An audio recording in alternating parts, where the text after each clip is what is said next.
Hello and welcome to the Emirates Stadium here in London, where the Swindon Town Swoodilypoopers will be taking on mighty Arsenal. Arsenal, a team, I will remind you, that we famously beat in what was the most famous victory in the history of the Swindon Town Football Club before our astonishing rise to the Premier League, to two FA Cup victories, and now to the quarterfinals of the EuroLeague. Today we are in the English Premier League, and our referee is Scott McBeanie, and we will be trying desperately to get 3 points here, even though obviously Arsenal are a much better team than us on paper. Fortunately, these games are not played on paper. They're played on pixels.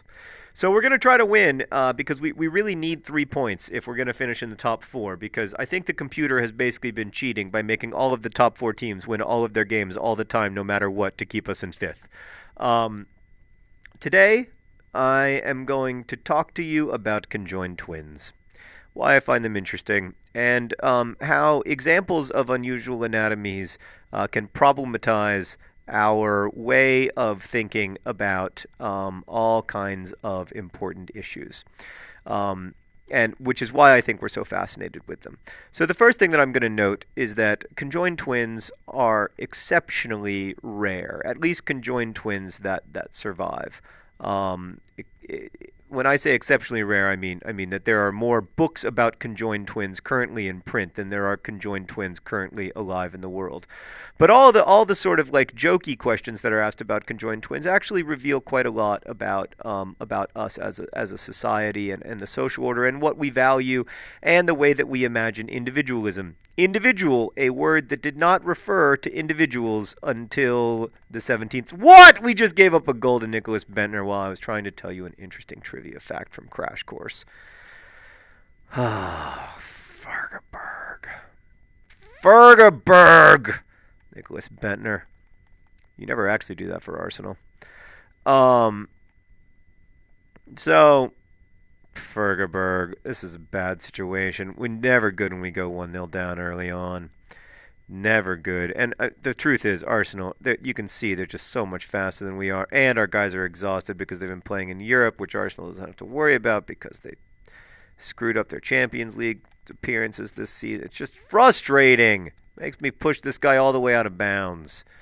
Oh, geez. It's tiki-taka stuff right now. So, right. So one of the questions you hear about conjoined twins all the time is, can conjoined twins use the carpool lane? Which is a way of establishing the question of whether this single anatomical unit constitutes two persons or one person, which is really deep down a way of asking, what is the definition of personhood? Is the definition of personhood bodily, or is the definition of personhood a mind? And what if these two individuals share part of their brains? Does that mean that that they only have one brain, or that they're only one person? And this question turns out to be extremely difficult to answer. Not the question about the carpool lane. That's a stupid question. The answer is, of course, yes, because they are two people. But this question of like what constitutes a person versus two people, when you look at the sort of outlying anatomies, and this is also true when you look at lots of disabilities, like what constitutes a persistent vegetative state, for instance, or what constitutes a or what, does brain death constitute death? That turns out to be an exceptionally complicated question, and one that are supposedly good in medical. That was not a foul. I was in front of him and I gave him a nice little ankle wrap. That was a wrapping of the ankles, not a foul. I mean, if you can't wrap a man's ankles in football, that's a foul. And that's going to be a red card. I had a rush of blood. It's Ginger Ramp. He gets angry sometimes. Things have been better for him since we beat Manchester United for the first time, but he's capable of great acts of anger and frustration. Ricardo Bunsen-Burner's got to do his job. Oh, I got tricked. We're down 2-0. This is a stupid game and I hate it. we've got to find a way to finish in the top 4, but it's so hard. Ugh. All right, we gotta score 2 goals. That's what it comes down to. We've got to get a point out of this game somehow, some way. They're so much faster than I am. There's nothing I can do. Unnecessary slide tackles. Now I'm just playing poorly, and I only have 1 central defender. That's probably gonna make it hard. We got to make some substitutions here at halftime. Oh gosh. Ricardo Bunsen-Burnett needed a 3rd-degree burnout just to keep us from going 3-0 down in the first half. What is this? Last year? This is ridiculousness. There you go. I've got to concentrate on playing for just a second to try to get the ball up. At least get us into a position where we have a cross into the box. Get it! Oh, that's a foul. He was late to the ball. He was totally late to the ball. That should have been a penalty. Why do I get penalties when I tackle people from behind and they don't? I've never trusted this referee. There's a good-looking slide tackle. All right. So these questions of personhood all boil down to the fact that it is, in fact, extremely difficult to define personhood and individual and what is an individual and how much does it matter and whether people a 3rd-degree burn is necessary again. We've got to get somebody else in defense here because this situation is not acceptable. All right.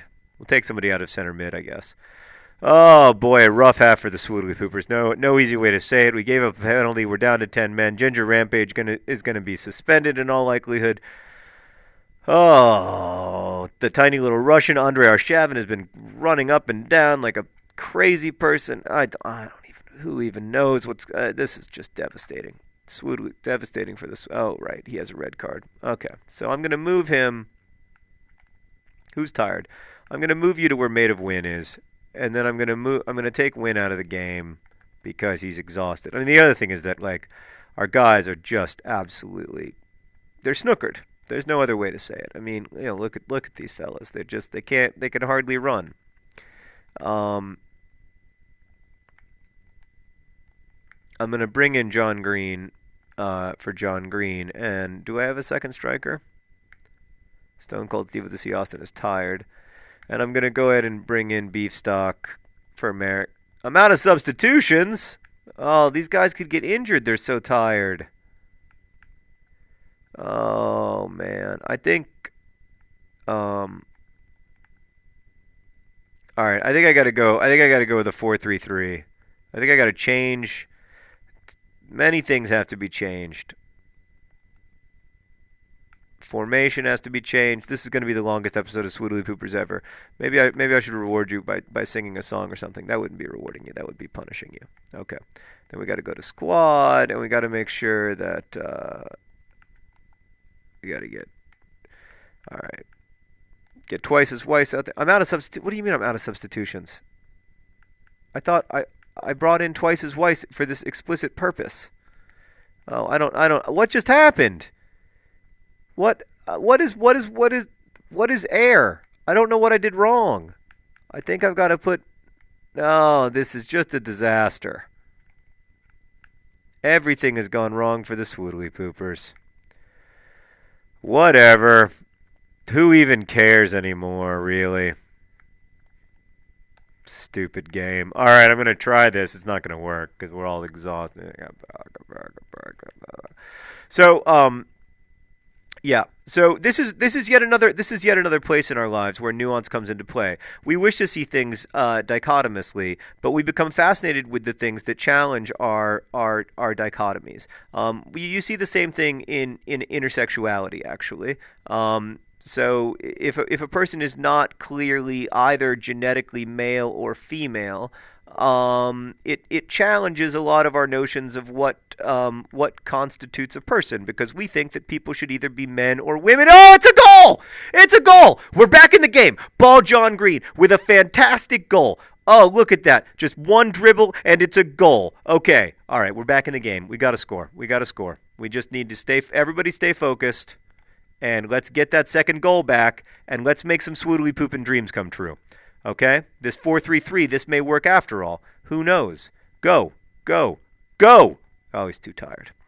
Um, so when someone points out to you that it's in fact not true that people are only male or only female, but that sex is non-binary and certainly gender is non-binary, this becomes really problematic to a lot of people's worldviews. Because, for instance, if you're going to say that you're opposed to gay marriage, then you may have to say that you're going to tell intersexual people that they can't marry anyone because, depending on your definition of gay, it may be that intersexual people. Oh, it's a great save.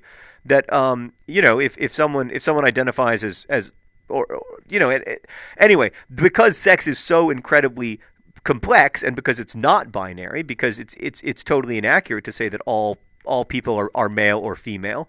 All these political challenges, and all these political these policy initiatives that are based on sex become impossible to actually they basically a lot of what amounts to, in my opinion at least, discrimination. Oh, Ball John Green had to get there.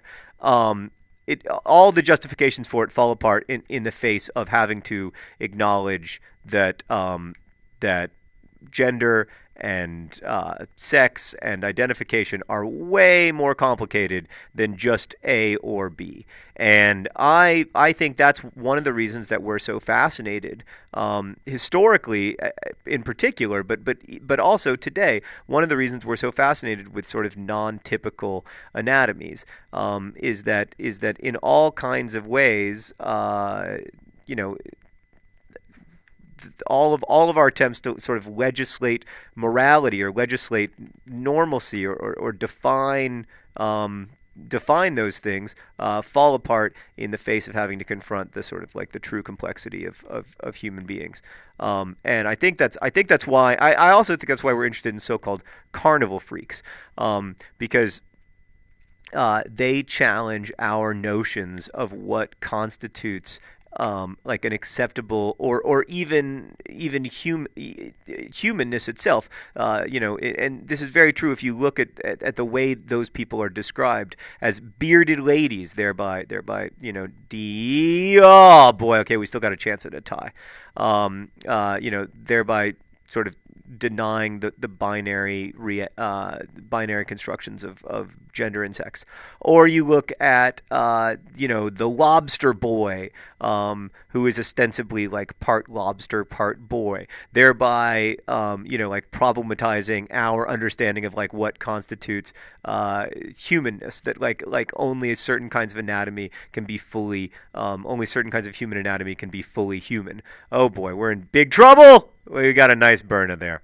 And so I think the reason that we become fascinated ultimately with these non-typical lives is that they represent for us a way into thinking differently about really complex things that are at the core of how we identify. Oh, it's a draw! It's a goal! It's a goal! It's other John Green! Nay, Bennett, back from injury, and we're from 2-0 down. Suddenly it's 2-2. Who would have imagined it? Oh my gosh, he's big, he's tough, he has a brilliant puff. Other John Green, other John Green. Who would have imagined it in the 86th minute? And now we have 5 minutes to go for the win. So I think that's all I wanted. That's all I really wanted to say on this topic. But I do think it's sort of the complexity of it is underappreciated, and that's why we end up sort of imagining. That's why we end up imagine trying to put people in a box of being like different. Oh no! Oh, a great tackle! No, that's not a penalty! No! No! No! No! No! No! I gotta recover. I gotta recover. Ah! No!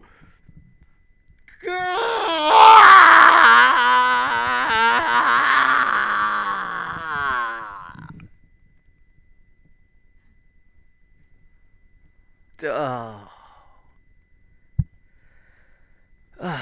It's just devastation for Swindon Town. There's no other way you can say it.